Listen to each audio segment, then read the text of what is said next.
नमस्कार साथियों, मेरा नाम गुलेंद्र पटेल है। मैं काशी हिंदू विश्वविद्यालय में परास्नातक द्वितीय वर्ष का छात्र हूँ। आज दिव्यांग एवं दृष्टिबाधित विद्यार्थी साथियों के लिए पाश्चात्य काव्य शास्त्र के अंतर्गत जॉन ड्राइडन का अध्ययन करने जा रहे हैं। प्यारे साथियों, इससे पहले हम लोगों ने प्लेटो, अरस्तु और लॉन्जाइनस पर 3 रिकॉर्डिंग सुन चुके हैं। जॉन ड्राइडन, युग, परिवेश और आलोचना सिद्धांत। इस रिकॉर्डिंग में हम लोग क्या क्या सुनेंगे, इस रिकॉर्डिंग की जो रूपरेखा है उसको देख लीजिए। सर्वप्रथम हम लोग उद्देश्य को जानेंगे कि इस रिकॉर्डिंग का उद्देश्य क्या है। फिर भूमिका को देखेंगे, जॉन ड्राइडन का युग और परिवेश, नाटक, काव्य और निबंध, आलोचना सिद्धांत, नाटक का स्वरूप, प्रयोजन, आनंद और शिक्षा, अनुकरण, प्रतिभा और कल्पना, तुलनात्मक और व्यवहारिक आलोचना, ड्राइडन और नव्य शास्त्रवाद, मूल्यांकन करते हुए कुछ महत्वपूर्ण उपयोगी पुस्तकें देखेंगे। फिर अभ्यास प्रश्न के लिए कुछ प्रश्न भी देख लिया जाएगा। ठीक है, तो चलिए सामान लेते हुए हम लोग सर्वप्रथम इस रिकॉर्डिंग का उद्देश्य देखें।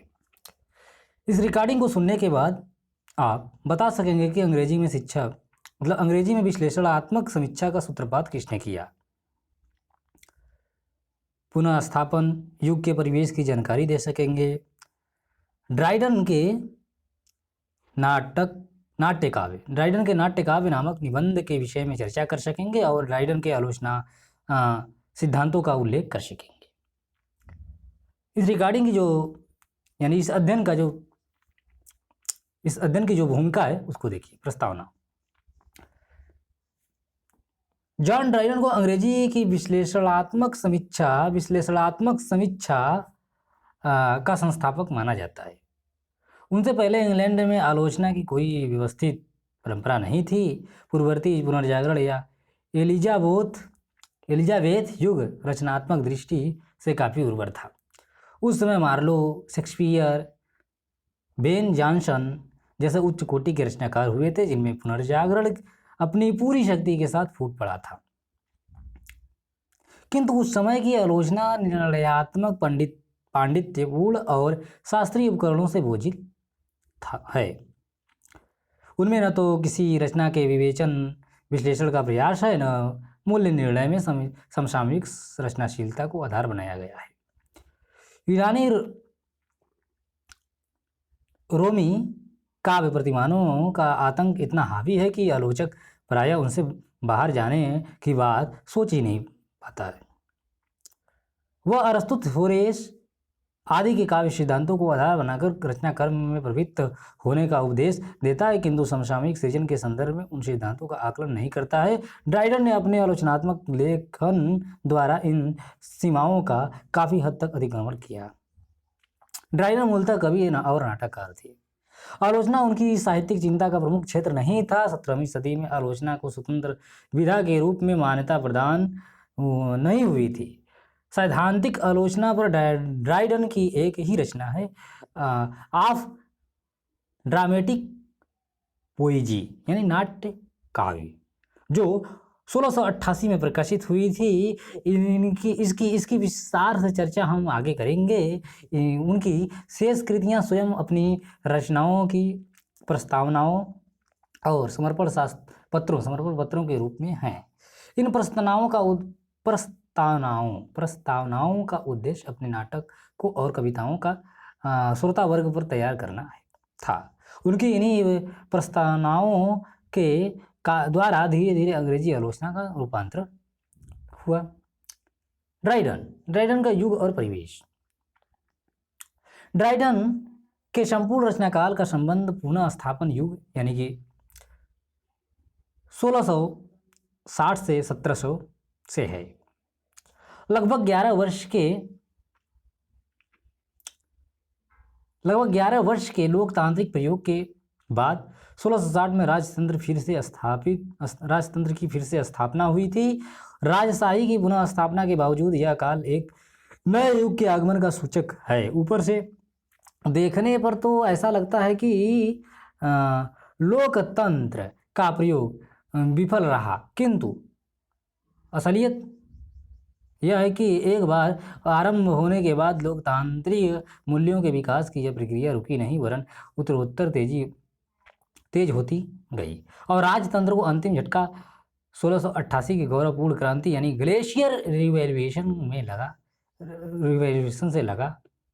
इस क्रांति से यह अंतिम रूप से स्पष्ट हो गया कि संसद की सत्ता सर्वोपरि है। चूंकि इस सत्ता परिवर्तन में कोई खून खराबा नहीं हुआ, इसलिए इसे गौरवपूर्ण क्रांति की संज्ञा दी गई। अतः राजनीतिक दृष्टि से ब्रिटिश जनों का आधुनिक विकास यद्यपि 1688 से आरंभ होता है, किंतु नैतिक और मनोवैज्ञानिक दृष्टि से यह सिलसिला 1660 से ही शुरू हो जाता है।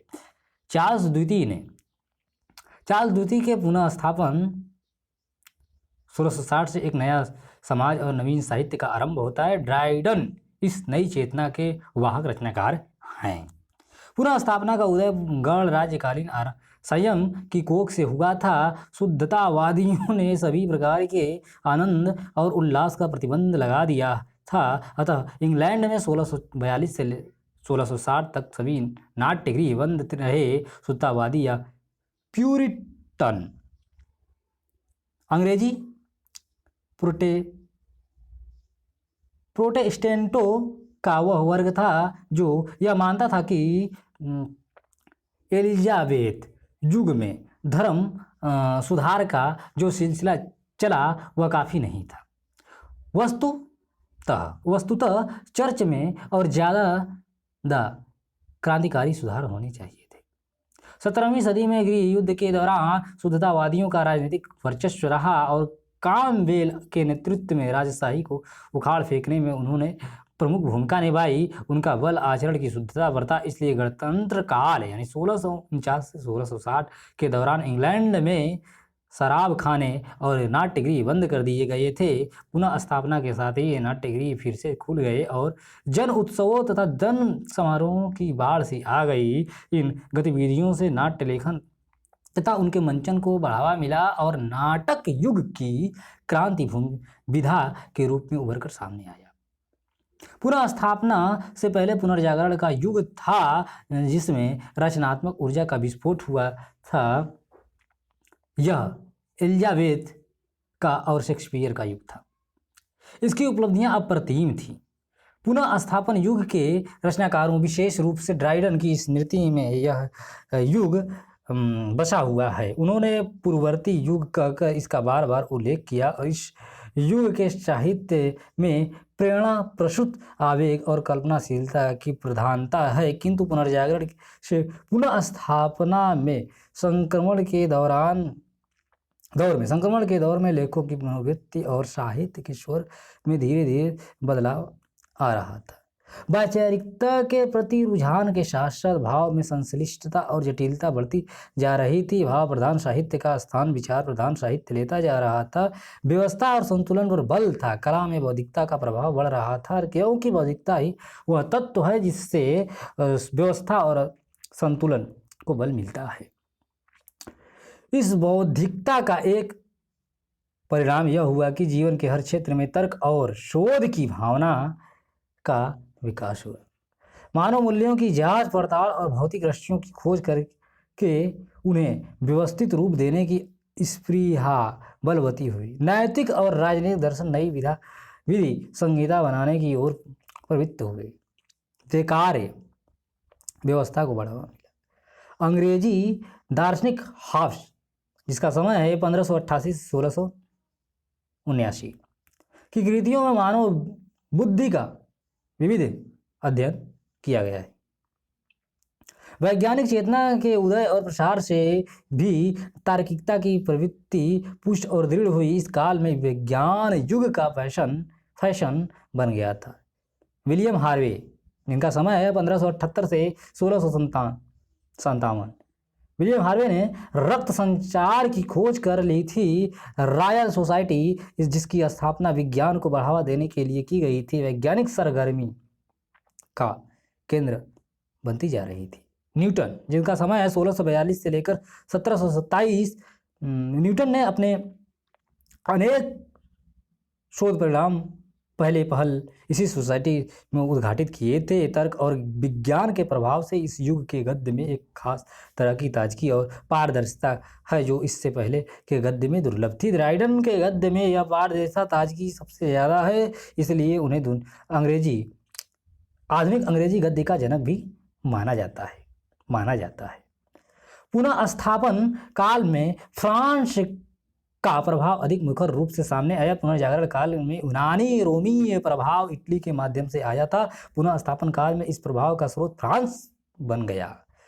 चार्ल्स प्रथम की हत्या 1649 के बाद चार्ल्स द्वितीय के साथ अनेक दरबारी और अभिजात्य वर्ग के सदस्य, लेखक और बुद्धिजीवी फ्रांस चले गए थे और उन्होंने फ्रांसीसी आचरण और सभ्यता को बहुत गहराई से आत्मसात किया था। पुनः स्थापन के साथ फ्रांसीसी प्रभाव बड़े समारोह के साथ जीवन के विविध क्षेत्रों में प्रवेश करने लगा। दरबार से लेकर राजधानी के फैशन परस्त क्षेत्रों तक यह प्रभाव देखा जा सकता है। जीवन के बाह्य रूपों, तरह तरह के फैशनों और आचरण पर यह प्रभाव अधिक मुखर है। अनेक फ्रांसीसी कृतियों का अनुवाद किया गया। ड्राइडन ने स्वयं बड़े मनोयोग से फ्रांसीसी आलोचकों का अध्ययन किया। फ्रांसीसी गद्य ने भी अंग्रेजी गद्य को प्रभावित किया। भाषा के माध्यम से प्रभाव धीरे धीरे भाव और चिंतन के क्षेत्र में पहुंचा और कलाकृतियों के माध्यम से इसने तत्कालीन अभिरुचि को प्रभावित किया। कालांतर में यह प्रभाव इतना सर्वग्रासी हो उठा कि इसकी प्रतिक्रिया स्वरूप सांस्कृतिक क्षेत्र में एक प्रकार की राष्ट्रीय भावना को बल मिला। सांस्कृतिक राष्ट्रीयता की यह चेतना ड्राइडन की आलोचना का मूल स्वर है। इस दौर में आलोचकों की कुछ श्रेणियों को अन्यों की तुलना में बहुत बेहतर सुविधा मिली हुई थी। पुराने और नए अभिजात वर्ग के लोग लिखने में अपनी शासन समझते थे। वीरता और प्रेम के प्रदर्शन के बजाय अब वे साहित्यिक गतिविधियों में अधिक रुचि लेने लगे थे। इसके पहले के किसी युग में ऐसा झुकाव देखने में नहीं आया था, लेकिन मध्य वर्ग और निम्न वर्ग से आने वाले लेखकों की संख्या में भी उत्तरोत्तर वृद्धि हो रही थी। राष्ट्र के निम्न वर्ग पर संस्कृति का विस्तार होने लगा था, किंतु जिन लोगों की सामाजिक प्रतिष्ठा नहीं थी वे केवल कलम के सहारे जीवन यापन नहीं कर सकते थे। पुस्तकों के मुद्रण, प्रकाशन, बिक्री को कानूनी संरक्षण प्राप्त नहीं हुआ था। कलात्मक चीजों में संपत्ति के विचार को अभी मान्यता नहीं मिली थी। अतः और अंत में किसी सामान्य पाठक वर्ग का उदय अभी नहीं हुआ था। सामान्य पद्धति यह भी थी कि हर लेखक अपना कोई स्थायी या अस्थायी संरक्षक चुन लेता था, उसकी प्रशंसा करता था, अपनी रचना उसे समर्पित करता था, उसके पारिवारिक जीवन की घटनाओं को समाहार की तरह मानता था और बदले में उसे दान और पारितोषिक मिलता था। यह संरक्षण उसकी जीविका और सामाजिक प्रतिष्ठा का आधार था। ड्राइडन स्वयं अभिजात वर्ग के न थे, किंतु उनका विवाह अभिजात वर्ग में हुआ था। 1668 में वे राजकवि बने। उनकी अधिकतर कृतियां किसी न किसी आश्रयदाता को समर्पित है। 1688 की क्रांति के बाद वे राजकृपा से वंचित हो गए थे। अतः अपने जीवन के अंतिम 10-12 वर्ष उन्हें बड़ी कठिनाइयों में गुजारने पड़े, किंतु इस दौर में उन्होंने अद्भुत भाव, संयम और सैद्धांतिक निष्ठा का परिचय दिया।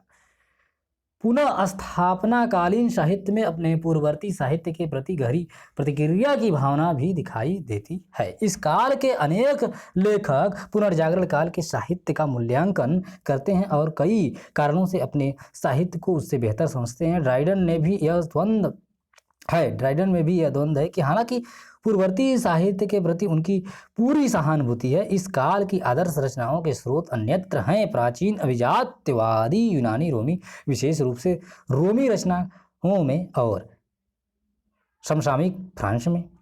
इस काल का लेखक शिल्पगत प्रौढ़ता को साहित्यिक विकास का लक्ष्य मानता है और स्वयं अपने युग को इस दृष्टि से अपने अन्य सभी युगों से आगे समझता है। पुनः स्थापना काल के साहित्य की मुख्य विशेषताएं: विश्लेषण और तर्क वितर्क, यथार्थवादी दृष्टि, आलोचना कामदी और व्यंग। इन विशेषताओं के अनुरूप ही इस युग की सर्वोत्तम उपलब्धियां गद्य के क्षेत्र में हैं। ड्राइडन पुनर्जागरण के से पुनः स्थापन काल में संक्रमण के दौर की अंतिम महान विभूति हैं। वे पुनर्जागरण को नव्य शास्त्रवादी युग से जोड़ने वाली कड़ी है। इसलिए ड्राइडन में सहजता भी है और अनुशासन भी। शास्त्रवाद की दिशा में जो विकास हो रहा था उसे उन्होंने नेतृत्व प्रदान किया, किंतु इस क्षेत्र में वे बहुत दूर तक नहीं गए। वे 1631 में पैदा हुए थे, अतः लंबे समय तक उन्होंने गणराज्य के वातावरण में सांस लेने का अवसर मिला। पुनः स्थापन तक पहुँचते पहुँचते वे काफ़ी परिपक्व हो गए थे। उनके स्वभाव में प्रकृति ने तर्क और व्यवस्था के साहित्य का बीजोपन कर दिया था, जो अब धीरे धीरे रूप ग्रहण कर रहा था। वे अपने युग के हैं और उसे अतिक्रांत भी करते हैं। इसलिए उनमें एक और स्पष्टता, अनुपात और नियम निष्ठता और वैज्ञानिकता के तत्व हैं, तो दूसरी ओर कल्पना का ऐश्वर्य, शक्ति और जीवंतता के प्रति लगाव, ओजस्वी छंद विधान और मूर्ति प्रत्यक्षीकरण की प्रतिभा भी है। आरंभ से परंपरागत शास्त्रवाद की ओर झुकाव है, किंतु धीरे धीरे स्वतंत्रता के प्रतिमानों की ओर प्रत्यावर्तन और विदेशी कला प्रतिमानों की दस्ता के खिलाफ राष्ट्रीय प्रतिक्रिया का स्वर मुखर होता गया। पुनः स्थापनाकालीन और पुनर्जागरणकालीन कलाओं के बीच इस द्वंद्व के चलते ड्राइडन को नव्य शास्त्रीय आलोचक कहना उचित नहीं होगा। इंग्लैंड में नव्य शास्त्रवाद का विकास 18वीं सदी में होता है। नाट्य काव्य यानी निबंध पुनः स्थापन कला की मुख्य विधा नाटक थी। इससे पहले एलिजाबेथ या शेक्सपियर के युग में भी नाटक ही केंद्रीय विधा के रूप में उभर कर सामने आया था।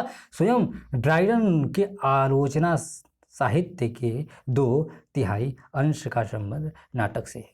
उन्होंने नाट्य विधा को केंद्र में रखकर साहित्य पर विचार किया। जैसा कि आरंभ में उल्लेख किया गया, सैद्धांतिक आलोचना पर ड्राइडन की एक ही रचना है, नाट्य काव्य। यह निबंध ड्राइडन की आलोचना दृष्टि का प्रतिनिधि उदाहरण है। इसलिए उनकी सैद्धांतिक मान्यताओं की मूल प्रकृति को समझने में यह सबसे ज़्यादा उपयोगी है। यह ड्राइडन की ऐसी आलोचना कृति है जो उनकी किसी रचना विशेष को ध्यान में रखकर नहीं की गई। इसका फलक सामान्य अतः अधिक व्यापक है। इसलिए सैद्धांतिक आलोचना की दृष्टि से यह अधिक महत्वपूर्ण भी है। इसमें ऐसा ढांचा मिलता है जिसके अंतर्गत उनकी अन्य आलोचनात्मक रचनाओं को समाहित किया जा सकता है। ड्राइडन के सामने प्राचीन यूनानी रोमी नाटक की उपलब्धियां थी। 17वीं सदी का फ्रेंच नव्य शास्त्रीय नाट्य साहित्य समसामयिक पुनः स्थापनाकालीन अंग्रेजी नाटक था। पिछले युग शेक्सपियर के युग की प्रशस्त नाट्य परंपरा थी। ड्राइडन पूरी समस्या पर इस रूप में विचार करना चाहते थे कि उक्त सभी नाट्य परंपराओं के उपयोगी और सृजनात्मक पहलू सामने आ जाएं, जिससे नाट्य रचना के मूल सिद्धांतों का अधिक पूर्ण और व्यापक फलक निर्मित हो सके। वे आधुनिक संवेदना के वाहक रचनाकार थे, अतः समसामयिक रचनाशीलता के प्रति उनकी सहानुभूति स्वाभाविक थी। साथ ही अंग्रेजी नाट्य साहित्य की महत्वपूर्ण प्रतिष्ठा द्वारा राष्ट्रीय स्वाभिमान की रक्षा भी उनका पूर्व नियोजित उद्देश्य था। राष्ट्रीय अस्मिता के लिए मुख्य चुनौती फ्रांस से थी।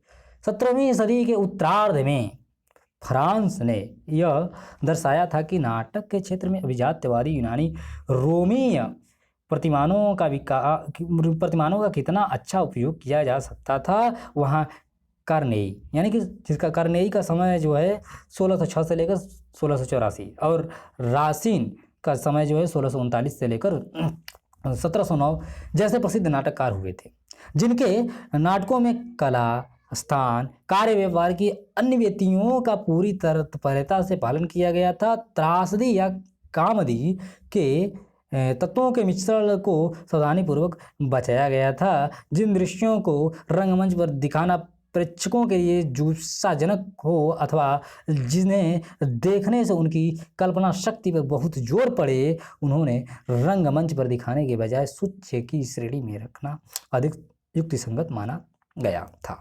फ्रांसीसी रंगमंच की तुलना में अंग्रेजी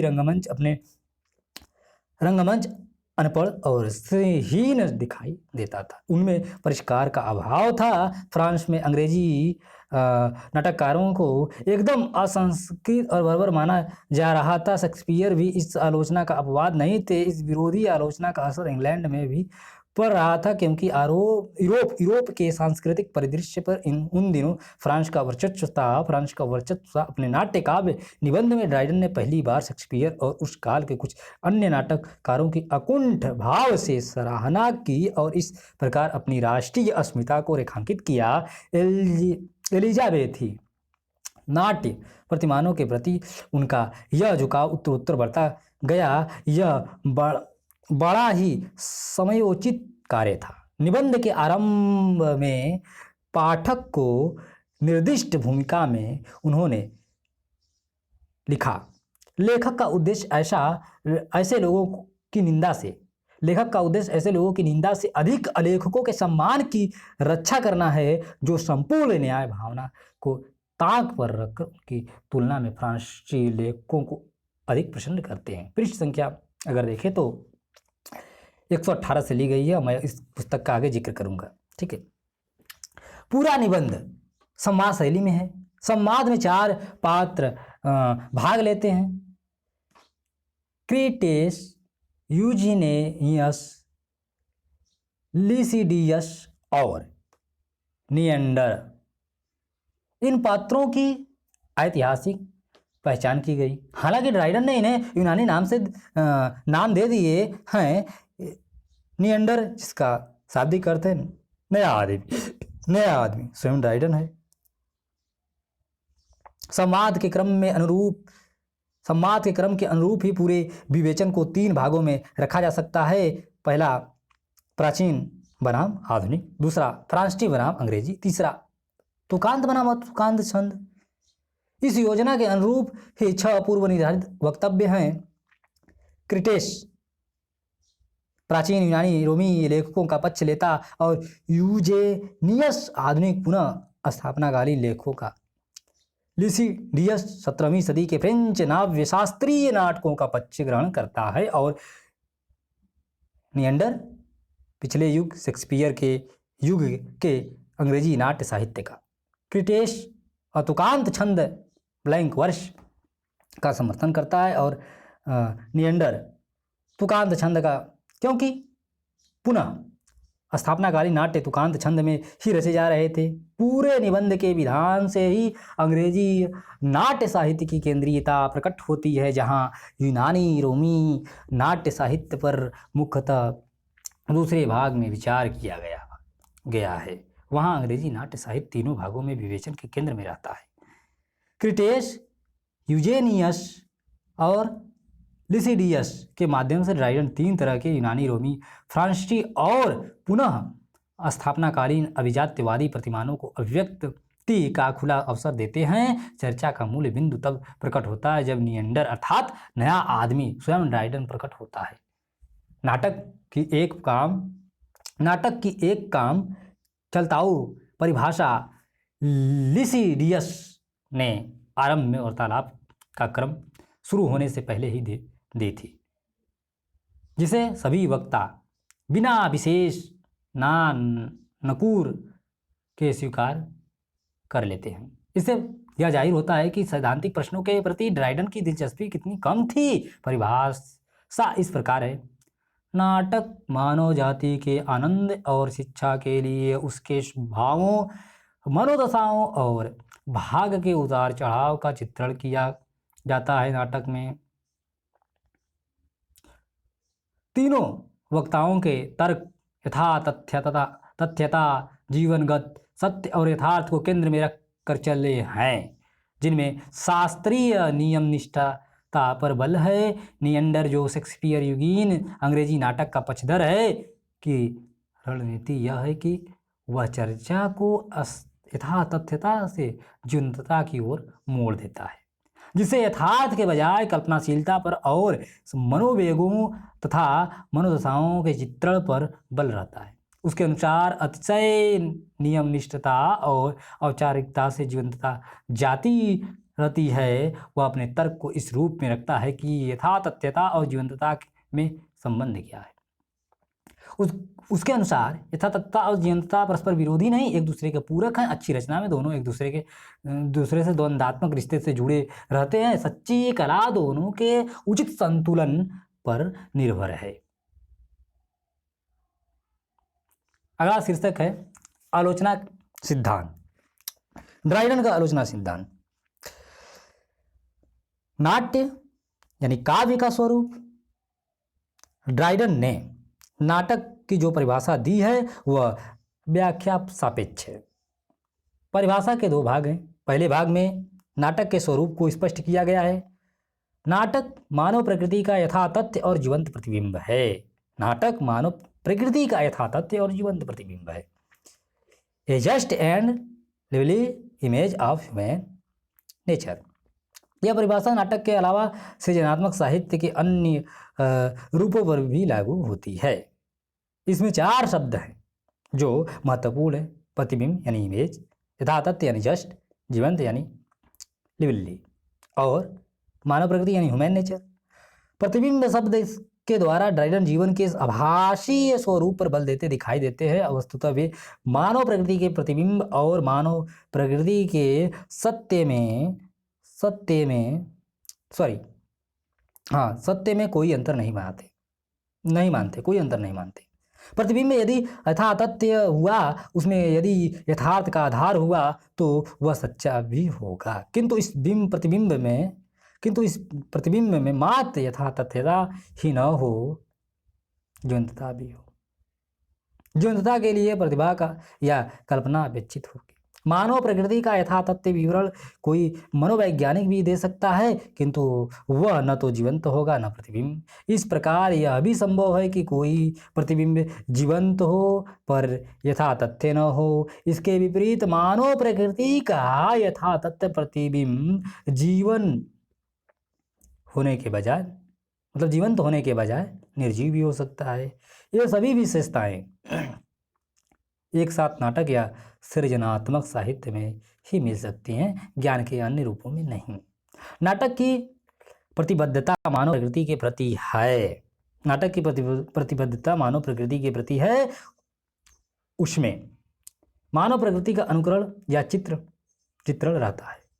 यह मानव प्रकृति कोई स्थिर या जड़ इकाई नहीं है, यह सतत परिवर्तनशील है। मानव प्रकृति के निर्धारक तत्व हैं भाव और मनोदशाओं का संबंध बुद्धि से है और भाव का हृदय से।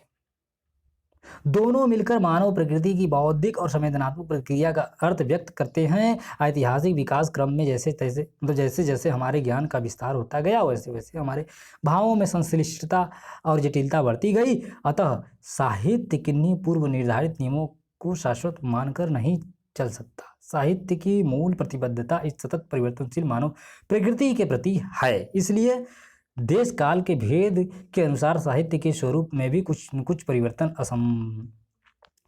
असंभावी है। अतः ड्राइडन की मान्यता है कि नए साहित्य के मूल्यांकन में पुराने निकष ज्यों के त्यों उपयोगी नहीं हो सकते। उनमें नई परिस्थितियों के अनुरूप संशोधन और परिवर्तन जरूरी है। इसके लिए जरूरी होगा कि या तो हम परंपरागत शास्त्र की नवीन व्याख्या करें, या फिर दूसरा विकल्प यह हो सकता है कि हम पुराने शास्त्र में आवश्यकता अनुसार नया जोड़ते चलें। अतः नाटक या साहित्य की वास्तविक नियामक मानव प्रकृति है, शास्त्र नहीं है। नाटक या साहित्य की वास्तविक नियामक मानव प्रकृति है, शास्त्र नहीं है। जहाँ दोनों में द्वंद्व हो वहाँ प्राथमिकता मानव प्रकृति को ही देनी होगी, ऐसा ड्राइडन मानते हैं।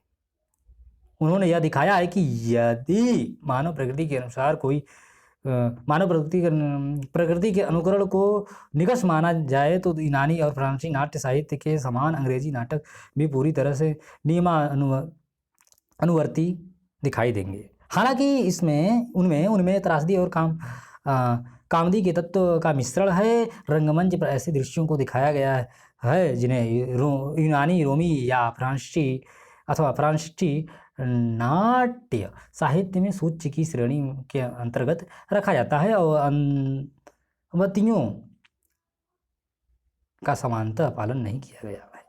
इसका कारण यही है कि अंग्रेजी नाटक अनुकरण को जो सतत परिवर्तनशील है, ऐतिहासिक विकास के साथ साथ जिसमें संश्लिष्टता और जटिलता की मात्रा उत्तरोत्तर बढ़ती गई है। प्रयोजन और आनंद और शिक्षा। प्रयोजन यानी कि आनंद और शिक्षा। नाटक का जो प्रयोजन है, उद्देश्य है आनंद और शिक्षा। काव्य का भी यही उद्देश्य ड्राइडन के अनुसार होना चाहिए। परिभाषा दूसरे भाग में नाटक या काव्य के प्रयोजन को स्पष्ट किया गया। उसमें मानव जाति के आनंद और शिक्षा के लिए उसके भावों, मनोदशाओं और भाग्य के उतार चढ़ाव का चित्रण किया जाता है।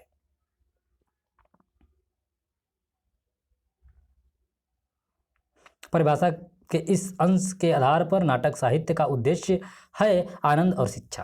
पहले स्थान पर आनंद, फिर दूसरे पर शिक्षा। प्लेटो ने काव्य में शिक्षा को महत्व दिया था। अरस्तुत ने आनंद को, होरेस ने आनंद को और शिक्षा दोनों को, और लोनजाइनस ने भावोद्रेक को। ड्राइडन ने लिखा, कविता का प्रमुख उद्देश्य है आनंद, भले ही वह एकमात्र उद्देश्य न हो। शिक्षा को स्वीकार तो किया जा सकता है, लेकिन दूसरे स्थान पर, क्योंकि कविता आनंद प्रदान करने की प्रक्रिया में ही शिक्षा देती है।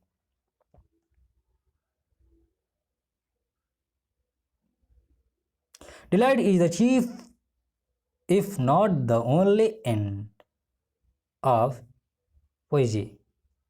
Instruction can be admitted, but in the second place for poesy only instruction as it delights. George Watson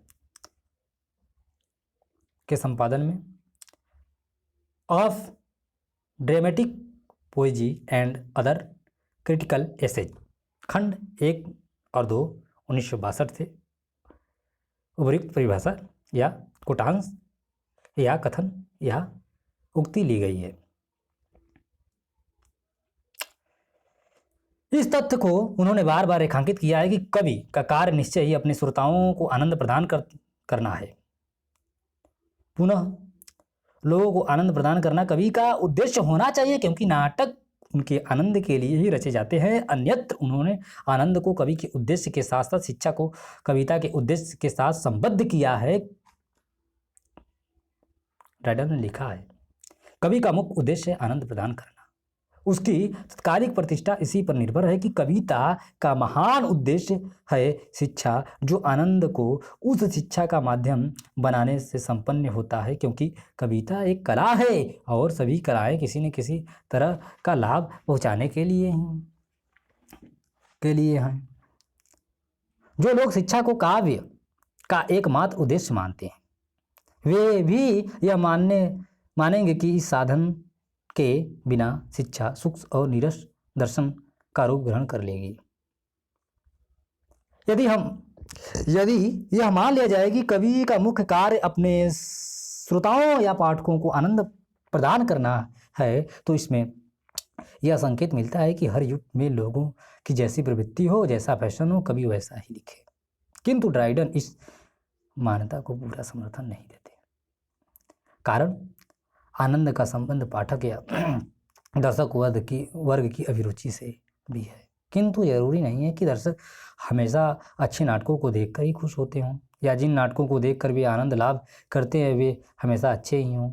इसका कारण यह है कि पाठकीय अभिरुचि विकृति भी हो सकती है, और विकृत रुचि वाले पाठक स्वस्थ साहित्य के बजाय सस्ते और सनसनीखेज साहित्य में रस ले सकते हैं। अतः उन्होंने लिखा, लोगों की पसंद या नापसंद के आधार पर ही किसी नाटक को अच्छा या बुरा कहा जाता है, किंतु यह अभिरुचि उसकी अच्छाई या बुराई को निर्धारित करने वाला तत्व नहीं है। प्रतिक्रिया के लिए पाठ की अभिरुचि में सुधार परिष्कार भी जरूरी है। हमें यह स्वीकार करना होगा कि लेखक को प्रवाह के साथ नहीं बहना चाहिए या लोगों का उनकी सामान्य रुझानों के आधार पर मनोरंजन नहीं करना चाहिए, वरन उनके मूल्य निर्णय में सुधार भी लाना चाहिए। हमारे रंगमंच में इस तरह के आमूल सुधार की जरूरत है। ऐतिहासिक विकास क्रम में मानव प्रकृति में संश्लिष्टता और जटिलता की मात्रा उत्तरोत्तर बढ़ती गई, अतः जिस साहित्य में इस संश्लिष्टता या विविधता का चित्र जितना ज़्यादा होगा वह मानव प्रकृति का उतना ही वास्तविक प्रतिबिंब होगा और उसी अनुपात में उसमें आनंद प्रदान करने की क्षमता भी ज़्यादा होगी। शर्त यही है कि इस विविधता में व्यवस्था या अनुमति रहे। सापेक्षिक दृष्टि से आधुनिक साहित्य में इस संश्लिष्टता की संभावना ज़्यादा रहती है, क्योंकि उसे परंपरा के संपूर्ण ज्ञान प्रसार और भाव प्रसार का आधार मिला होता है। ड्राइडन ने देखा है कि यूनानी, रोमी और फ्रांसीसी नाटकों की तुलना में शेक्सपियर आदि एलिजाबेथ युगीन नाटकों में यह विविधता और संश्लिष्टता कहीं ज़्यादा है, इसलिए उनमें आनंद प्रदान करने की क्षमता भी अधिक है। इस विविधता के अभाव में यूनानी नाटकों के कथानक एक रस अतः नीरस दिखाई देते हैं, इसलिए वे समुचित आनंद प्रदान करने में असमर्थ हैं। यूनानियों के कथानक में एक तरह की एकरसता दिखाई देती है, जैसे एक ही चीज़ खाते खाते हमारा मन भर जाता है। कुछ वैसा ही उनके कथानकों के साथ होता है। नवीनता न रहने से आनंद लुप्त हो जाता है। इसका परिणाम यह होता था कि त्रासदी अपने एक महत्वपूर्ण उद्देश्य को पूरा करने में असमर्थ रहती थी। परिभाषा के अनुसार यह उद्देश्य आनंद प्रदान करना यानी आनंद प्रदान करना। ड्राइडन के आलोचनात्मक सिद्धांत वे बातें दर्ज है। उनमें विविधता नहीं है। किनमें? उनके नाटकों में विविधता के अभाव में उनके कथानक एकदम सीधे सपाट दिखाई देते हैं। उनमें प्रकृति के व्यापक अनुकरण का प्रयास नहीं दिखाई देता। सब कुछ जैसे खुल कर सतह पर आ रहता है। ये कथानक इतालवी मकानों की पद्धति पर बने हैं, जिनमें सब कुछ एक नज़र में ही दिखाई दे जाता है। इनके पात्र भी निश्चय ही प्रकृति का अनुकरण तो हैं, लेकिन इतने संकीर्ण मानो कि उन्होंने एक आँख या एक हाथ ही अनुकरण किया, नाक, नक्श या शरीर के अनुपात को रेखाओं में बांधने की हिम्मत ही न की हो। इसी प्रकार फ्रांसीसी नाटकों के में एक और शास्त्र जड़ता है, दूसरी ओर रचना विधान। यानी कथानक और पात्रों में विविधता नहीं है। अतः फ्रांसीसी नाटकों की तुलना में भी अंग्रेजी नाटक हर तरह से आगे है। यदि आप कथानक पर विचार करें तो देखेंगे कि हमारे कथानकों में विविधता कहीं ज़्यादा है। यदि लेखन को लें तो हमारे नाटक गति और जीवंतता से कहीं ज़्यादा स्पंदित हैं। गति और जीवंतता अर्थात आनंद प्रदान करने की क्षमता। जहाँ तक पात्रों का सवाल है, यूनानी नाटकों में न तो उनकी संख्या उतनी ज़्यादा है, न उनमें इतनी विविधता है जितनी शेक्सपियर आदि अंग्रेजी नाटककारों में है। फ्रांसीसी और इतालवी नाटक भी इसके अपवाद नहीं है। अतः अंग्रेजी नाटकों को यूनानी, इतालवी, फ्रांसीसी नाटकों के सामने रखकर ड्राइडन ने पूरे आत्मविश्वास के स्वर में कहा, फ्रांसीसियों और इतालवियों को अपनी शास्त्र निष्ठता को महत्व देने दो। शक्ति और औदार्य हमारे प्रतिमान है। वाटसन से यह पंक्ति ली गई है। ड्राइडन ने अरस्तु के साक्ष्य पर यह कहना चाहा है कि स्वयं अनुकरण की प्रक्रिया ही आनंदमय है। जैसे प्रकृति का सच्चा ज्ञान हमें आनंद देता है, उसी प्रकार उसका जीवंत अनुकरण भी, चाहे वह कविता में हो या चित्र में, या और ज़्यादा आनंद होगा, क्योंकि ये दोनों कलाएं प्रकृति का अनुकरण है। नाटक या सृजनात्मक साहित्य में भावों और मनोदशाओं का चित्रण होता है, वह हमारे ऐसे भावों या मनोयोगों का अनुकरण है जो सतत गतिशील रहते हैं, इसलिए आनंददायक होते हैं, क्योंकि बिना गति के आनंद की प्राप्ति नहीं हो सकती है, और आनंद गतिशील आवेग के अतिरिक्त और कुछ नहीं है। गतिशील आवेग के अतिरिक्त और कुछ नहीं है। कोई कविता आनंद प्रदान करे तो करे, कोई कविता आनंद प्रदान तो करे, किंतु उसमें नियमों का पालन न किया गया हो। दूसरी ओर कोई कविता उसमें नियमों के अनुसार तो हो, किंतु आनंद प्रदान न करे। इन दोनों संभावनाओं को मान्यता देने से ड्राइडन इनकार करते हैं। उनकी मानता है कि यदि कोई रचना आनंद प्रदान करती है तो उनमें नियमों का पालन भी अवश्य किया गया होगा, क्योंकि नियम भी अंततः मानव प्रकृति को आधार मानकर चलती है। इसी प्रकार यदि किसी रचना में सही माने में नियमों का अनुपालन हुआ है तो वह आनंद प्रदान करेगी ही करेगी। यदि ऐसा नहीं होता तो इसके दो ही कारण हो सकते हैं, या तो हमारी अभिरुचि विकृत है, या फिर हम ऐसे यांत्रिक रीतिबद्ध नियमों को ही ब्रह्मवश वास्तविक नियम समझकर बैठे हैं जो कतई आधारभूत नहीं है। सच्चाई यह है कि यदि रचना आनंद प्रदान करती है, यदि वह एक इकाई और स्थान उसमें संरचनात्मक अनुमति है, यदि उसमें आरंभ मध्य और अंत अपने अपने नियम अपने आप में साध्य नहीं है, वे सद्विवेक और तर्क की चट्टान पर अधिष्ठित हैं, आप्त वचन पर नहीं। साथ ही वे अतीत के काव्य में आनंद लाभ करने के हमारे व्यवहारिक अनुभव पर आधारित हैं। अतः परंपरा सिद्ध नियम और मूर्त या विशिष्ट अनुभव दोनों ही अपनी अपनी जगह महत्वपूर्ण है। नियमों की जानकारी के साथ साथ श्रेष्ठ रचनाओं से लंबा संवाद भी जरूरी है। अनुकरण, प्रतिभा और कल्पना। प्रतिभा और कल्पना। प्रकृति का अनुकरण ड्राइडन के सैद्धांतिक विवेचन की आधारशिला है। इसी का आधार लेकर वे सैद्धांतिक जड़ता को तोड़ते हैं और नवीनता का उन्मेष करते हैं। अनुकरण शब्द उन्हें अरस्तु द्वारा निर्दिष्ट अर्थ मान्य है। प्लेटो, जिनके अनुसार कला नकल की नकल है, के विपरीत अरस्तु ने यथार्थ का कलात्मक सृजन पुनः सृजन कहते हैं। यही अर्थ ड्राइडन भी ग्राह्य है।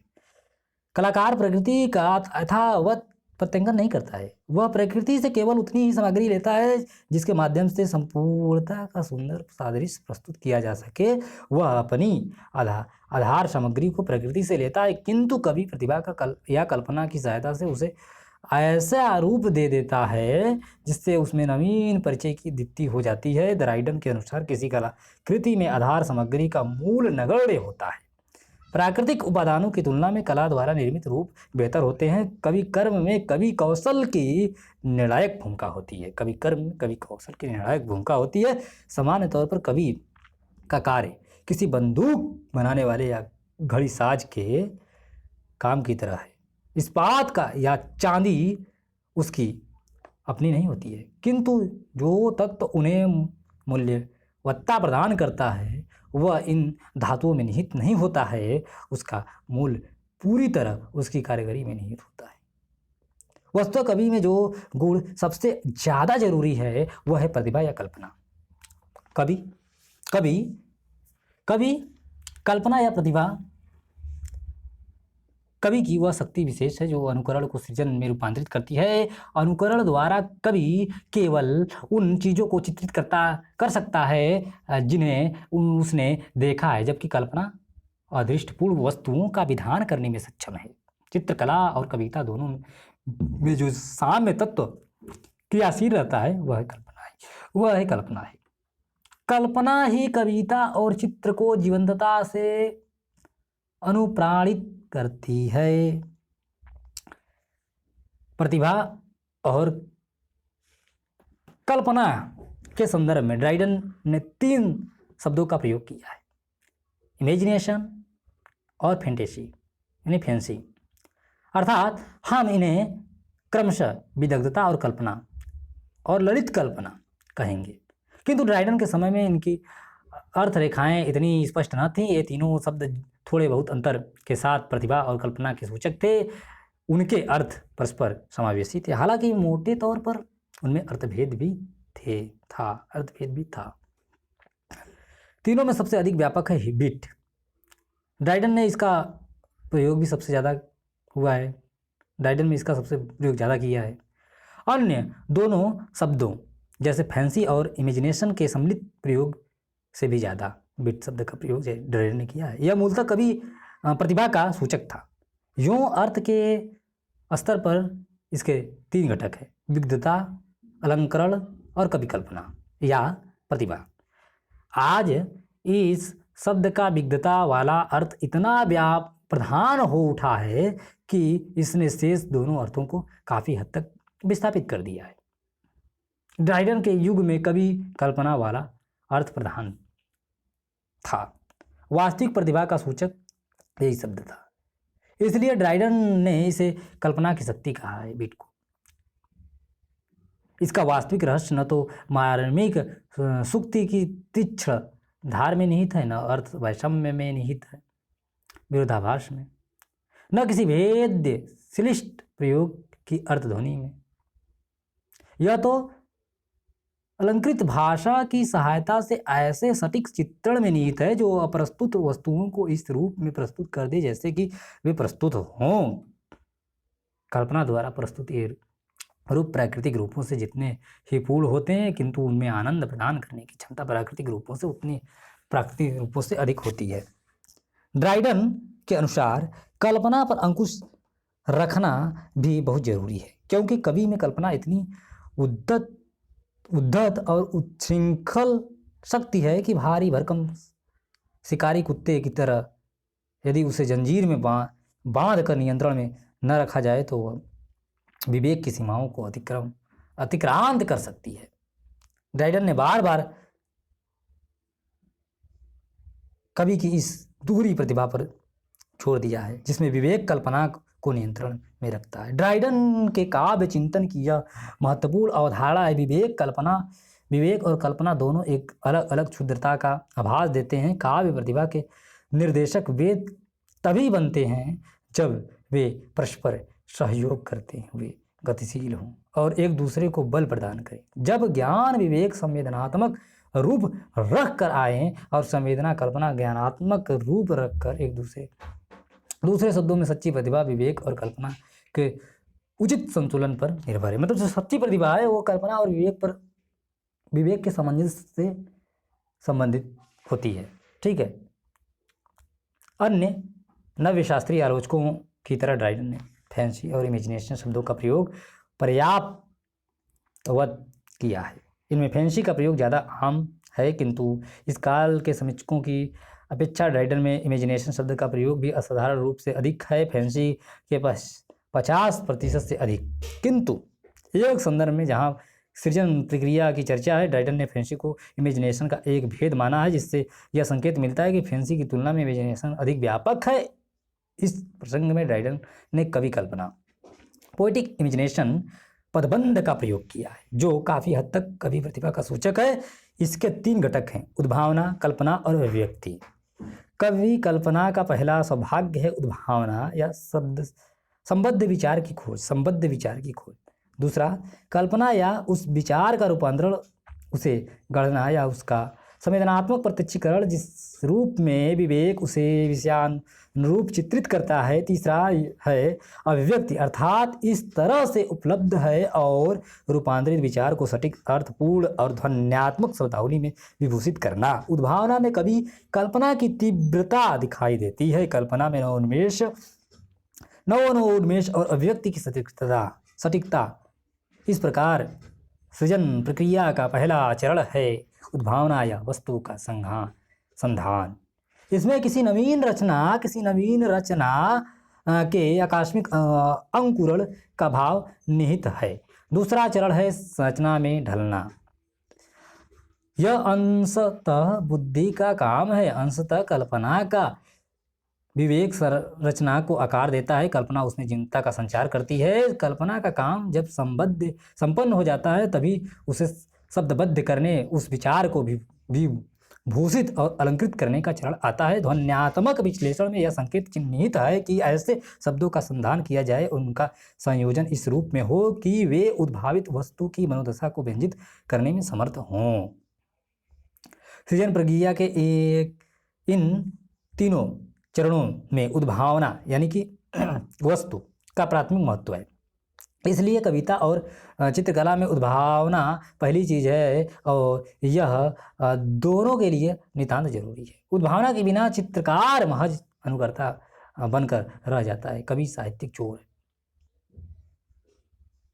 दूसरे चरण अर्थात संरचना निर्मित के दौरान मूल सामग्री का रूप एकदम बदल जाता है, उसमें नए परिचय की दीप्ति हो जाती है। इसलिए ड्राइडन की मान्यता है कि कथा भाग किसी भी नाट्य रचना का सबसे महत्वपूर्ण मतलब सबसे कम महत्वपूर्ण घटक होता है। मुख्य चीज कवि प्रतिभा। कोई भी कथा ऐसी नहीं हो सकती है जिसमें वर्तमान युग की विविधता को ज्यों का त्यों समाहित किया जा सके। परंपरागत कथा को नए युग के अनुरूप ढालने में मूल कथा का कायाकल्प हो जाता है। वही मतलब वह उतनी बदल जाती है कि पहचान में नहीं आती है। अंतिम स्थान है अभिव्यक्ति का। अभिव्यक्ति रचना विधान को सौंदर्य से मंडित करती है, किंतु साथ ही रचना विधान भी अच्छा होना चाहिए। वस्तु और शिल्प में ड्राइडन वस्तु को ही अधिक महत्वपूर्ण मानते हैं। उद्भावना और संरचना का संबंध वस्तु से है, जबकि अभिव्यक्ति का संबंध शिल्प से है। वस्तुतः उन्हें दोनों की द्वंद्वात्मक स्थिति मानने, किंतु फिर भी सापेक्षिक दृष्टि से वस्तु का महत्व अधिक है। ड्राइडन ने कवि कल्पना की इस दोहरी भूमिका पर काफ़ी जोर दिया है। एक तो संरचना निर्मित, दूसरे कल्पना पर अंकुश रखना। उनके इन विचारों के सूत्र हाफ्स का समय है 1588 से 1679। उनके इन विचारों के सूत्र को हाफ्स के मनोविज्ञान में है। हाफ्स के अनुसार बुद्धि यानी विवेक और कल्पना दोनों सगी बहनें हैं।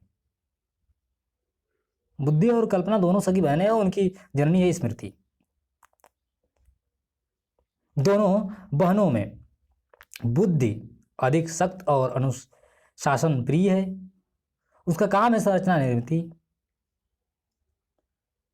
हाफ्स का यह मानना है, ठीक, मनोवैज्ञानिक थे हाफ्स। यह अधिक समय साध्य कार्य है क्योंकि इसमें क्रम विन्यास कार्य और कार्यकरण संबंध आदि निर्धारित करना होता है। संरचना निर्मित के बाद कल्पना का काम इतना भर जाता है कि वह पूरे रचना विधान में जीवंतता का संचार कर देता है। संरचना निर्मिति के संदर्भ में ड्राइडन ने शिकारी कुत्ते की जो उपमा दी है, उसका स्रोत भी हाफ्स से ही है। हाफ्स ने यह संकेत किया है कि जैसे कोई शिकारी कुत्ता गंध की तलाश में मैदान के चक्कर लगाता है और जब तक वह स्रोत उसे मिल नहीं जाता है वह शांत नहीं बैठता, उसी प्रकार बुद्धि स्मृति के संसार में चक्कर लगाकर रचना के केंद्र की तलाश करती है। यह केंद्र मिल जाने पर उसके विभिन्न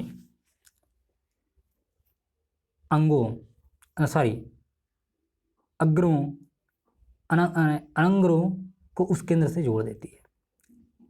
इस प्रकार उसके विभिन्न अंगों संबद्धता का गुण आ जाता है। हर अंग परस्पर पूरी रचना के साथ जुड़ जाता है, जिससे रचना में एक प्रकार की संपूर्णता, अनुमति, सूत्रता आ जाती है।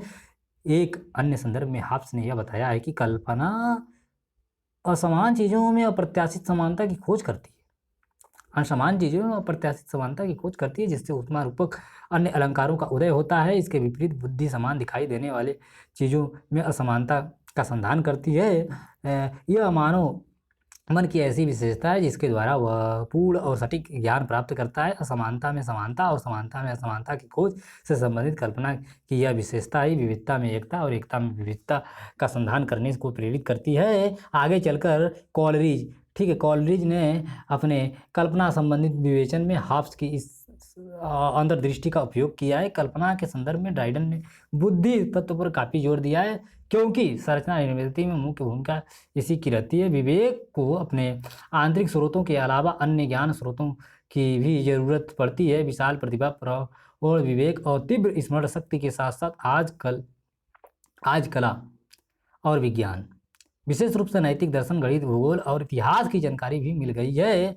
वस्तुतः ज्ञान विज्ञान का कोई ऐसा क्षेत्र ऐसा नहीं है जिसका संबंध साहित्य से न हो। विवेक के परिष्कार के लिए अंतर्विषयक जानकारी वांछनीय है। इस जानकारी के आधार पर युग चेतना उत्तरोत्तर परिष्कृत होती चली जाती है। विवेक को पर्याप्त महत्व देने के बावजूद ड्राइडन कवि प्रतिभा को ईश्वर प्रदत्त ही मानते हैं। कवि के लिए नितांत वांछनीय होने के बावजूद इसे कैसे प्राप्त करें, इस बारे में न तो कोई नियम है, न निर्धारित किए जा सकते। उचित प्रतिभा प्रकृति का वरदान है। यह ग्रहों के प्रभाव पर निर्भर है। ऐसा प्रकृति वैज्ञानिक कहते हैं यह ईश्वरीय वरदान है, ऐसा धर्म तत्वज्ञ मानते हैं। इसमें परिष्कार कैसे किया जाए यह अनेक ग्रंथ बता सकते हैं, किंतु इसे प्राप्त कैसे करें यह बताने वाला कोई ग्रंथ नहीं है।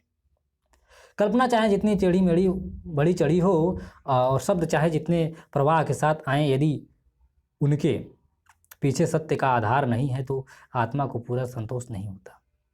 किंतु कल्पना जब सत्य का आधार लेकर गतिशील होती है तो इसका चित्त पर बड़ा ही आनंददायक असर पड़ता है। इसलिए महान रचनाकारों में इस सत्य का आधार शायद ही कभी उपेक्षित होता है। कल्पना तर्क के आधार को नष्ट नहीं करती है, वरन एक प्रकार का कुहरा सा डाल देती है। दोनों एक प्रकार के द्वंद्वात्मक संबंध में बंधकर गतिशील होते हैं। कल्पना और तर्क दोनों साथ साथ चलते हैं, पहला दूसरे को पीछे नहीं छोड़ सकता।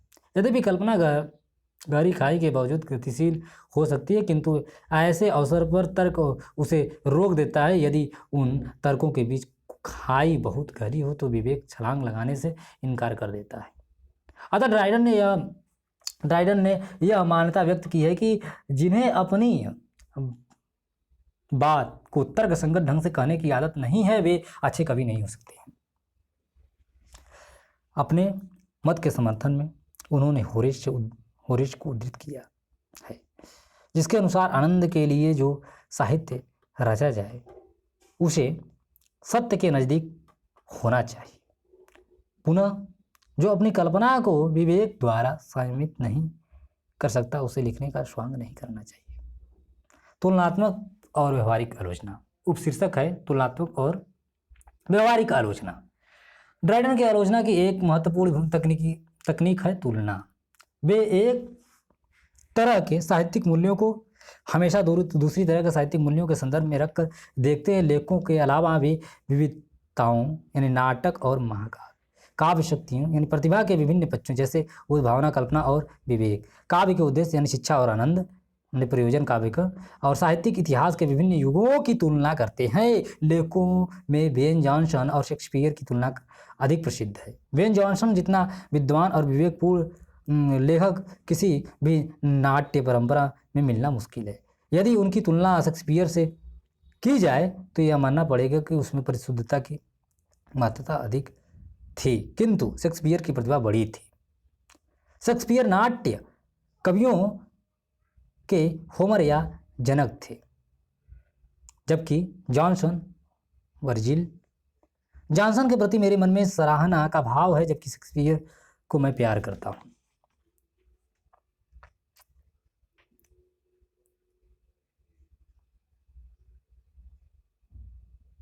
अन्यत्र उन्होंने ड्राइडन ने शेक्सपियर और फ्लेचर की विस्तार से तुलना की है। इस तरह की तुलना में ड्राइडन का बल विश्लेषण पर रहता है, जिससे दोनों रचनाकारों की मूल संवेदना को समझने में मदद मिलती है। विधाओं की तुलना के अंतर्गत हम नाटक और महाकाव्य की तुलना को ले सकते हैं। ड्राइडन के अनुसार इन दोनों विधाओं में सापेक्षिक दृष्टि से महाकाव्य अधिक महत्वपूर्ण है। कलाक्रमिक दृष्टि वर्णन का स्थान निषेध ही अभिनय से पहले है। जो कुछ पहले कलात्मक ढंग से कहा गया वही कलांतर में दृश्य श्रव्य रूप में प्रस्तुत किया गया। महाकाव्य के अंगों से ही नाटक के शरीर का निर्माण हुआ। अरस्तु ने त्रासदी के नियम मूलतः इलियड और ओडिसी से ही ग्रहण किए थे, फिर उन्हीं नियमों को उसने नाटक पर लागू कर दिया। महाकाव्य पर नाटक की इस निर्भयता को देखते हुए ही ड्राइडन ने त्रासदी की अपेक्षा महाकाव्य को अधिक महत्वपूर्ण माना, किंतु अरस्तु ने त्रासदी को अधिक महत्वपूर्ण माना था। अतः विस्तृत तुलना जरूरी हो उठी। त्रासदी मानव जीवन का लघु रूप है, महाकाव्य उसका विस्तृत प्रारूप है। महाकाव्य में विशेष त्वरा नहीं रहती, उसमें घटनाओं की गति मंथर रहती है। जो परिवर्तन आते हैं वे धीरे धीरे, किंतु उनमें उपचार अधिक पूर्ण होता है। त्रासदी का प्रभाव इतना उग्र होता है कि वह अस्थायी नहीं हो सकता। महाकाव्य का संबंध हमारे आचरण से है, नाटक का मनोविवेक से।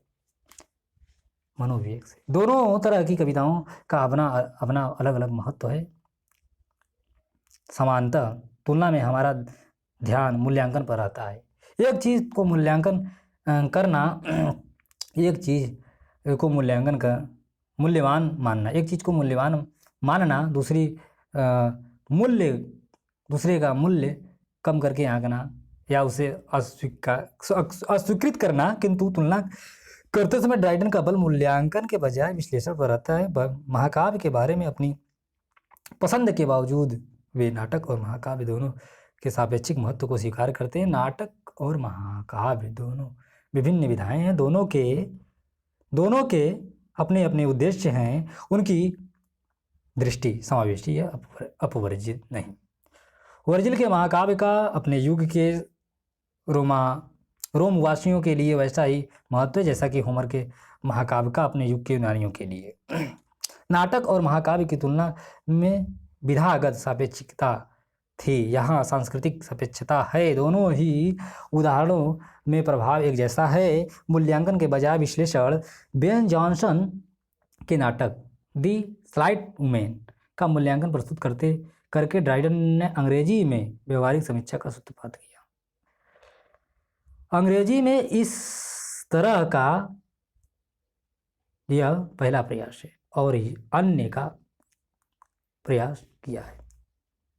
और अन्य आधुनिक यूरोपीय भाषाओं के अंतर्गत भी यह आरंभिक प्रयासों में से है। यहाँ ड्राइडन ने यह दिखाने का प्रयास किया है कि यदि फ्रांसीसी प्रतिमानों को आधार मानकर समीक्षा की जाए तो भी अंग्रेजी में ऐसे नाटक मिल जाएंगे जो उन प्रतिमानों को पूरी तरह खरे उतरेंगे। उनका यह मूल्यांकन तकनीकी विश्लेषण का उदाहरण है, इसमें संदेह नहीं। ड्राइडन ने यह दिखाने की कोशिश की है कि इसका कथानक सुगठित है, दृश्य संयोजन में कला और स्थान की अनुमतियों का मतलब एकात्मकता का पालन किया गया है, एक रस्ता का पालन किया गया है। इसमें अनुमतियों का पालन किया गया है। इसमें मानव प्रकृति की विविधता का प्रतिफलन है और कथानक का गठन इस रूप में है कि अंतिम निर्वहण तक हमारी रुचि उत्तरोत्तर बढ़ती जाती है। इसकी तकनीकी युक्तियों पर आक्षेप करते समय हमें यह ध्यान रखना चाहिए कि उनके युग का लक्ष्य तकनीकी अनुशासन था या प्रेरणा प्रसूत आवेग नहीं। इस नाटक की आलोचना करते समय ड्राइडन की दिलचस्पी का केंद्र कथानक की बुनावट है। उन्होंने कुछ विस्तार से यह दिखाने का प्रयास किया है कि किस तरह नाटककार को हमारी रुचि बनाए रखने में सफलता मिली है। उनकी दृष्टि में कथानक है कूट योजना, कार्य व्यापार का उत्तरोत्तर जटिल होते जाना और अंततः उसका निर्वहन और रस उद्घाटन है।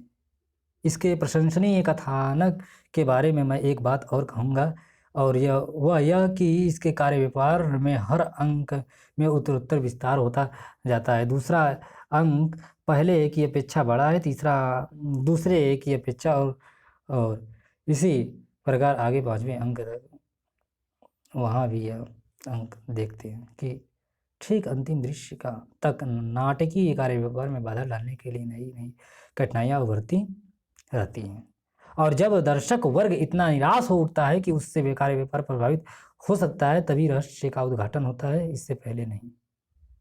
ऐतिहासिक चेतना की वजह से ड्राइडन को पूरा बोध है कि एक एलिजाबेथ युगीन नाटक और एक पुनः स्थापनाकारी नाटक के मूल्यांकन के लिए अलग अलग प्रतिमानों की जरूरत होगी, क्योंकि वे जिन नाट्य रूढ़ियों पर आधारित हैं वे अलग अलग हैं। समीक्षाधीन रचना के अनुरूप ही उनकी आलोचना पद्धति बदल जाती है। जिस पद्धति से उन्होंने जॉनसन का विश्लेषण किया उसी से शेक्सपियर का विश्लेषण कतई न करते, क्योंकि उन्हें पता था कि अलग अलग तरह का काम कर रहे थे। अपनी एक टिप्पणी में ड्राइडन ने स्वयं इस तथ्य को प्रभावपूर्ण और स्पष्ट शब्दों में व्यक्त किया है।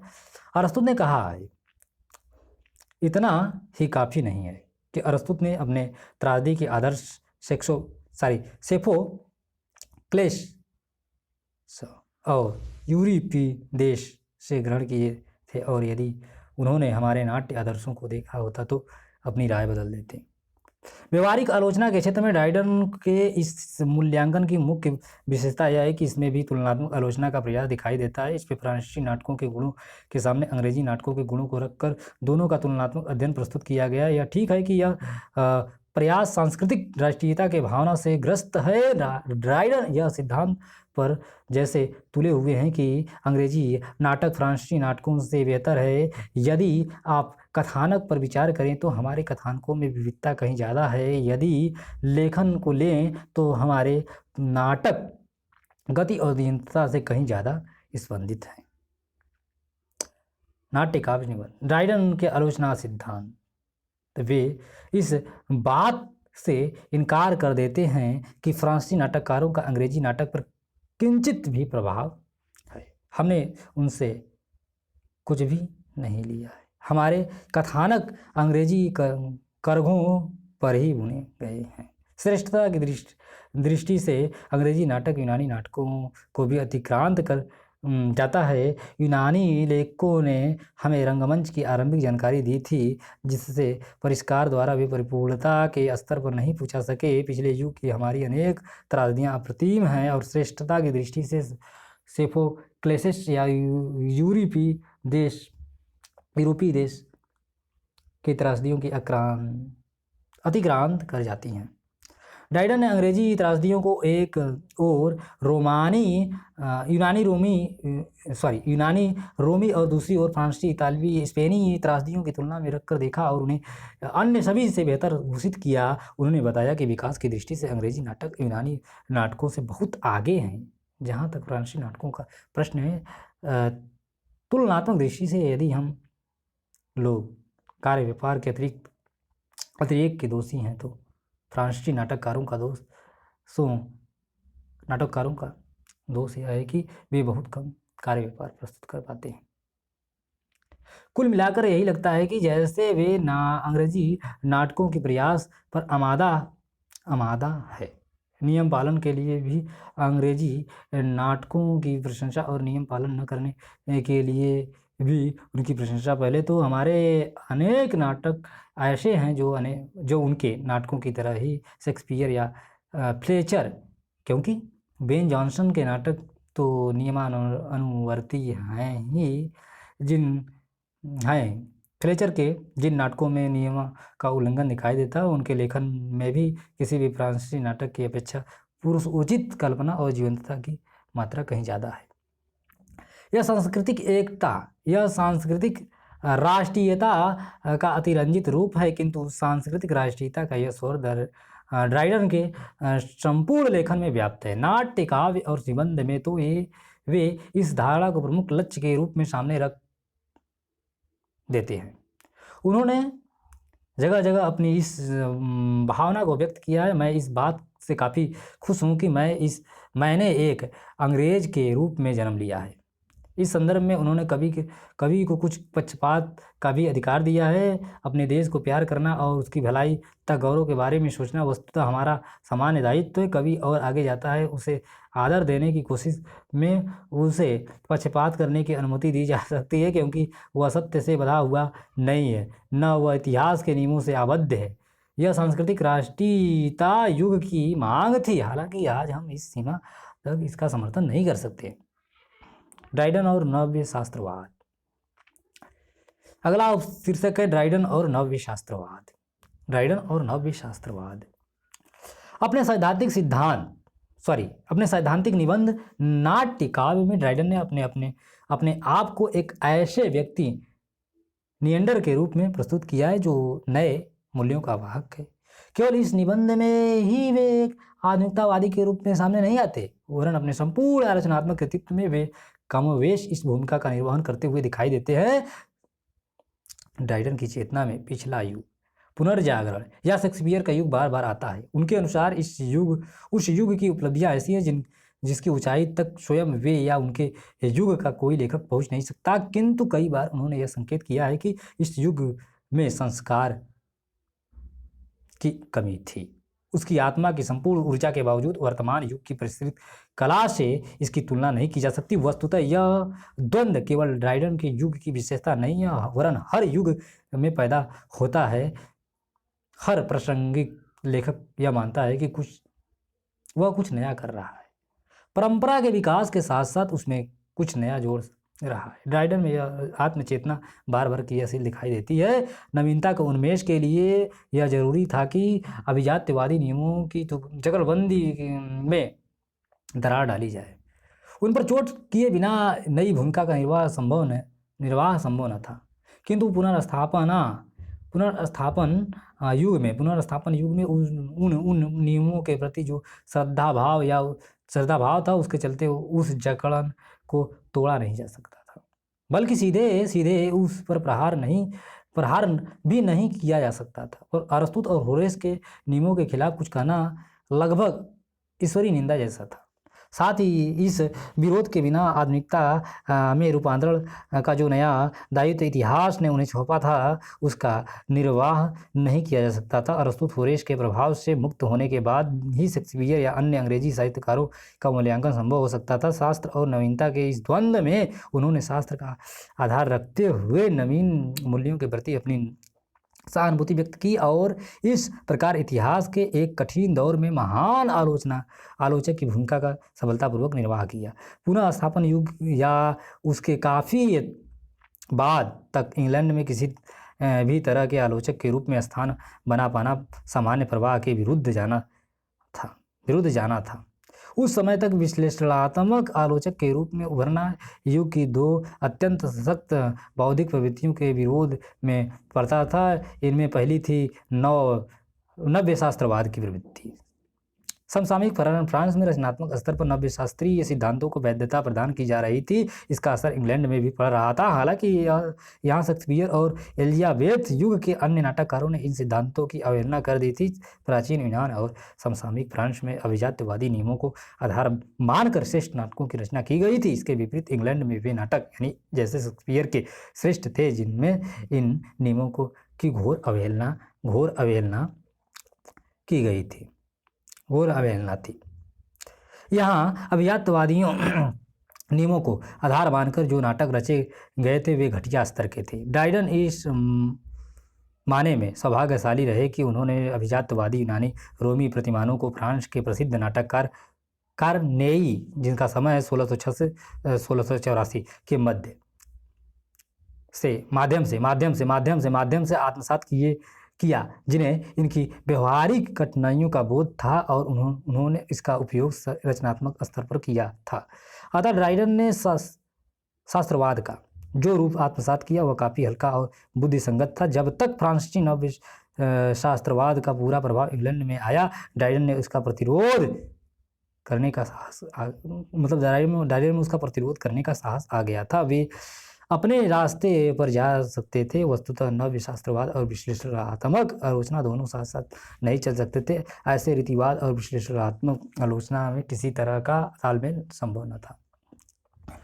दूसरी प्रवृत्ति जो ड्राइडन के आलोचक रूप के लिए बाध्य हो सकती थी वह थी प्रायोगिक विज्ञान की प्रवृत्ति, जिसका विकास डेकार्त और हॉब्स के प्रभाव के तहत हुआ था। वे स्वयं रॉयल सोसाइटी के सदस्यों में से थे। उनके गद्य में वैज्ञानिक उपमाएं भरी पड़ी हैं और परोक्ष रूप से हॉब्स की नानाविध प्रतिध्वनियां हैं। वे हॉब्स के बहुत बड़े प्रशंसक भी थे। इस दौर की कविता में बिंब विधान की जो दरिद्रता दिखाई देती है और तत्ववादी कविता यानी कि मेटाफिजिकल पोएट्री का जो अचानक अवसान हुआ, उसका बहुत कुछ श्रेय इस समय के वैज्ञानिकों को है। इन वैज्ञानिकों ने इस बात पर जोर दिया कि सटीक सटीकता का गुण लाने के लिए स्वयं भाषा को अनुशासित होना चाहिए। यह नव्य दर्शन भी वैसा ही इतिहास विरोधी था जैसा नव्य शास्त्रवाद। आरंभ में अतीत के इस तिरस्कार का दबाव ड्राइडन पर भी था, किंतु इन नवीन विचारों की कठोरता उनके स्वभाव का आनंददायक मनोरंजन रहा। इतिहासकार हमें बुद्धिमान बनाने में मदद देते हैं। ऐतिहासिक चेतना बड़ी चीज है और इस चेतना के बिना काव्य रचना निरर्थक है। विज्ञान और नव्य शास्त्रवाद उन्हें महत्वपूर्ण बातें कहने से रोक नहीं सके, किंतु इनके प्रभाववश उन्हें उन बातों को कहने में देर लगी और वे उन्हें उतने व्यवस्थित रूप में नहीं कर सके।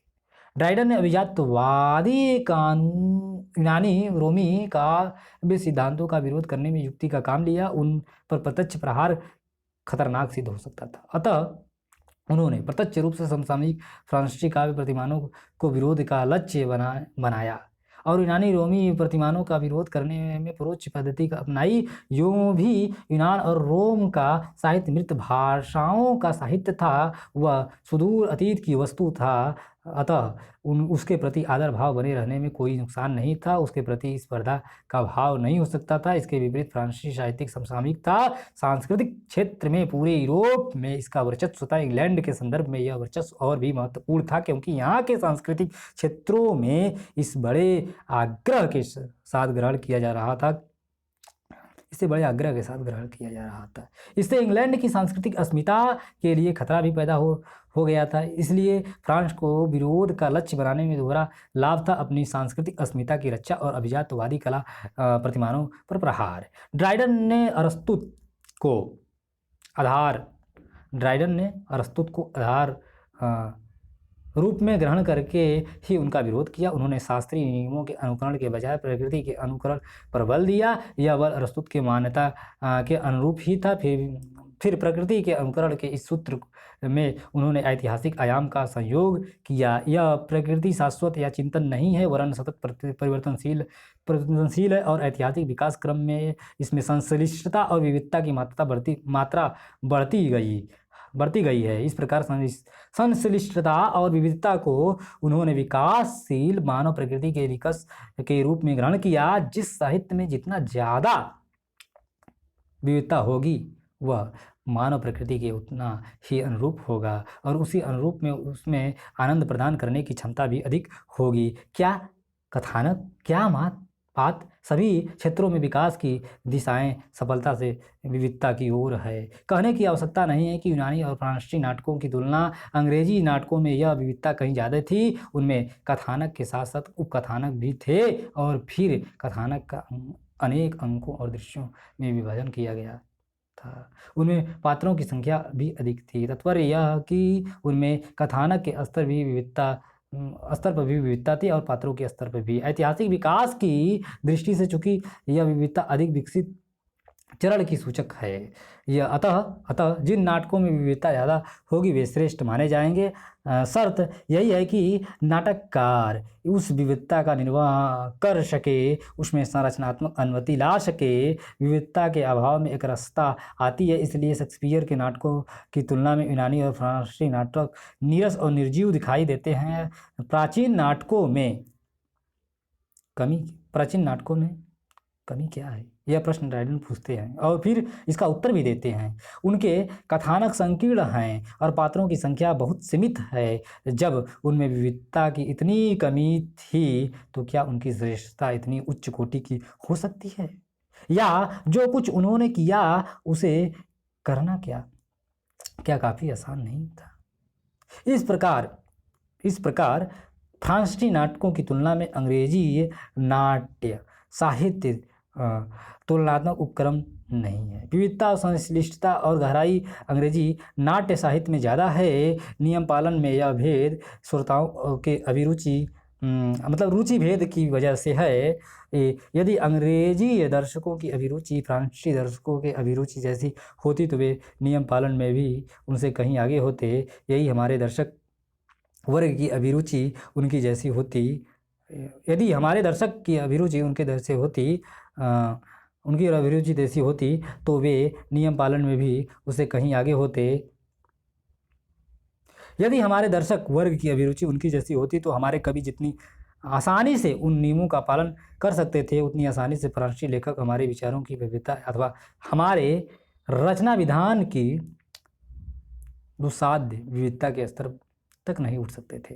अंग्रेजी नाटक इसलिए श्रेष्ठ हैं कि वे ऐतिहासिक विकास की दृष्टि से आगे की चीज़ हैं। उनमें विविधता, संश्लिष्टता और गहराई ज़्यादा है। इस विविधता के अभाव में फ्रांसीसी काव्य के सौंदर्यगत गुण पसाड़ मूर्ति के हैं, मानव के नहीं, क्योंकि वे काव्य की आत्मा से स्पंदित नहीं है, जिसका संबंध मनोदशाओं और मनोविवेकों के चित्रण से है। इस तर्क सरणी पर चलकर ड्राइडन ने यूनानी, रोमी और फ्रांसीसी काव्य प्रतिमानों का विरोध किया, सांस्कृतिक क्षेत्र में अपनी राष्ट्रीय अस्मिता को रेखांकित किया। ऐतिहासिक दृष्टि से यह बड़ा ही समायोचित कार्य था। इसमें संदेह नहीं कि ड्राइडन ने फ्रांसीसी नवशास्त्रवाद को अपने प्रत्यक्ष विरोध का लक्ष्य बनाया, फिर भी विरोध का वास्तविक लक्ष्य यूनानी रोमी प्रतिमान ही थे। ऐतिहासिक चेतना का आधार लेकर उन्होंने इस विरोध को अधिक तर्कसंगत रूप दिया।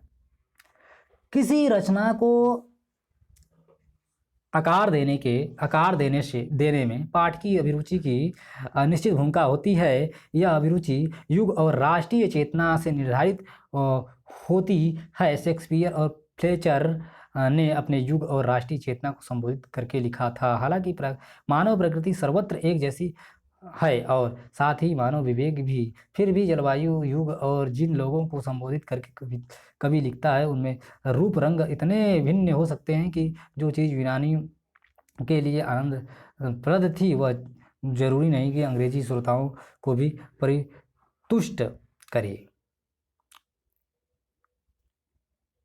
इस अभिरुचि भेद का संबंध उन्होंने नाट्य रुचियों से जोड़ा है। जो नाट्य वर्जनाएं यूनानी और फ्रांसीसी के संदर्भ में मान्य हैं, जरूरी नहीं कि वे अंग्रेज दर्शकों के संदर्भ में भी मान्य हो। इसलिए मल युद्ध या इसी तरह के भयावह क्रियाकलाप फ्रांसीसी दर्शकों के लिए अप्रीतिकर अतः रंग पर अभिनय हो सकते हैं, अंग्रेज दर्शकों के लिए नहीं।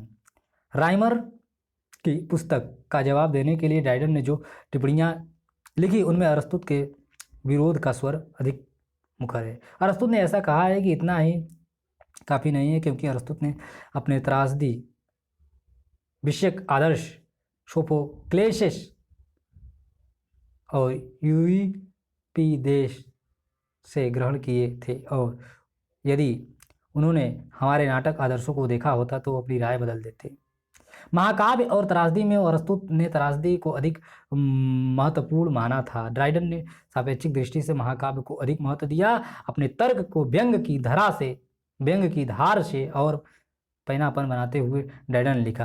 अरस्तुत ने त्रासदी को श्रेष्ठ मानने का एक कारण यह दिया है कि इसमें विस्तार कम होता है। पूरा कार्य व्यापार 24 घंटे की अवधि में सिमटा रहता है। वह यह भी सिद्ध कर सकते हैं कि आणु की तुलना में कुकुरमुत्ता बेहतर होता है, क्योंकि यह रातों रात बढ़ जाता है। काव्य और इतिहास में गहरा संबंध है। ड्राइडन का यह बोध उत्तर बढ़ता गया, किंतु वे इस संबंध की व्यवस्थित रूप में जांच पड़ताल नहीं कर सकते। यत्र तत्र उसके संकेत मिल जाते हैं। उदाहरण के लिए फेबुलस, आमुक,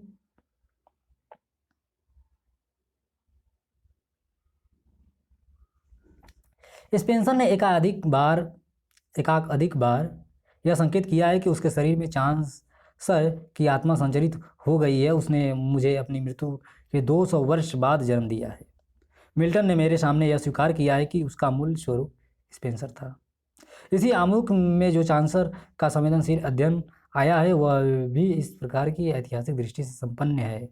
वह हमारी कविता के बाल्यकाल से रहा, और कोई भी चीज़ अपने आरंभिक चरण में परिपूर्णता नहीं प्राप्त कर सकती। मनुष्य के रूप में विकसित होने से पहले हमें बाल्य अवस्था से होकर गुजरना होगा। ऐसी पंक्तियों में साहित्य इतिहास की पूरी परंपरा जन्म लेती हुई प्रतीत होती है, किंतु आलोचना के क्षेत्र में ऐतिहासिक चेतना को जड़ जमाने में अभी एक सदी का समय और लगता है। मूल्यांकन देखिए, यानी कि सारांश। ड्राइडन ने शास्त्र जड़ अंग्रेजी आलोचना को आधुनिक बनाया, उसे व्यापक आधार प्रदान किया। शास्त्र को उन्होंने केवल प्रधान बिंदु माना जो बहुत दूर तक उनकी मदद नहीं करता। इसलिए अपनी आलोचना यात्रा पूरी करके जब वे गंतव्य स्थान पर पहुँचते हैं तो एक नया सिद्धांत अर्जित कर चुके होते हैं। आलोचना को आधुनिक रूप देने के सिलसिले में उन्होंने कई क्षेत्रों में पहल की। युग चेतना और ऐतिहासिक चेतना के आधार पर उन्होंने अभिजात्यवादी काव्य सिद्धांतों, अपेक्षित संशोधन, परिवर्तन की बात कही। होमर और चौसर, शेक्सपियर और बेन जॉनसन की तुलना करके तुलनात्मक आलोचना का मार्ग प्रशस्त किया। इसके अलावा बेन जॉनसन के एक नाटक द स्लाइटमेंट वुमन का मूल्यांकन प्रस्तुत करके व्यवहारिक समीक्षा का सूत्रपात किया। अंग्रेजी आलोचना के लिए ये नई चीज़ें थीं और कुल मिलाकर आलोचना मात्र के संदर्भ में यह स्थायी महत्व की सिद्ध हुई। प्राचीन के प्रति निष्ठावान रहते हुए भी नवीन के प्रति ड्राइडन का आकर्षण कम नहीं था, मतलब कम नहीं है। परंपरा उन्हें मान्य है, किंतु युग के अनुरोध से वे बार बार उसमें संशोधन, परिवर्तन करते रहने के पक्ष में। शायद उन्हीं विशेषताओं की वजह से जॉनसन ने उन्हें आधुनिक अंग्रेजी आलोचना का जनक कहा। देखिए कुछ महत्वपूर्ण जो पुस्तकें हैं। डॉक्टर कृष्णदत्त शर्मा की पुस्तक है ड्राइडन के आलोचना सिद्धांत। प्रकाशन है हिंदी माध्यम कार्यान्वयन निदेशालय, दिल्ली विश्वविद्यालय, दिल्ली। आचार्य देवेंद्रनाथ शर्मा की जो पुस्तक है पश्चात काव्यशास्त्र, नेशनल पब्लिशिंग हाउस, नई दिल्ली से। या डॉक्टर जगदीश चंद्र जैन की पुस्तक है पश्चात समीक्षा दर्शन, हिंदी प्रचारक संस्थान, वाराणसी से। देखिए कुछ महत्वपूर्ण अभ्यास प्रश्न जो बहुत परीक्षा उपयोगी है।